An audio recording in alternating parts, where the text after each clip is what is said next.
Walden by Henry David Thoreau is a memoir chronicling his 2-year experiment in simple living on the shores of Walden Pond near Concord, Massachusetts. It's a philosophical exploration of self-reliance, minimalism, and the importance of connecting with nature.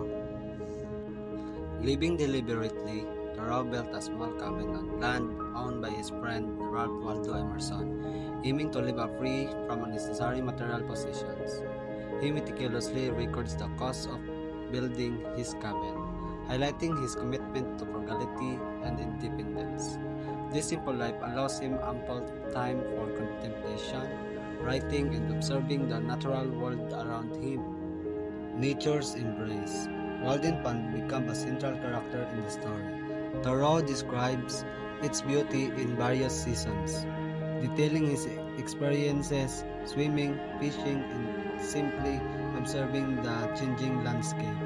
Nature serves as a source of inspiration, solace, and reflection for him. He criticizes the societal focus on materialism and advocates for a deeper connection with the natural world.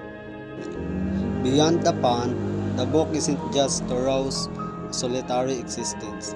He reflects on society, critiquing the materialism and conformity he observed.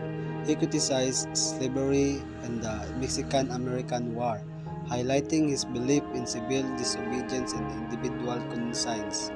He also interacts with visitors, engaging in philosophical discussions and learning about the lives of his neighbors. Legacy of Walden. Walden remains a cornerstone of American transcendentalism, inspiring generations with its explorations of self-reliance, the importance of nature, and the courage to question societal norms. While some aspects, like complete isolation, might not be attainable for everyone, the core message of questioning consumerism and reconnecting with nature continues to resonate today.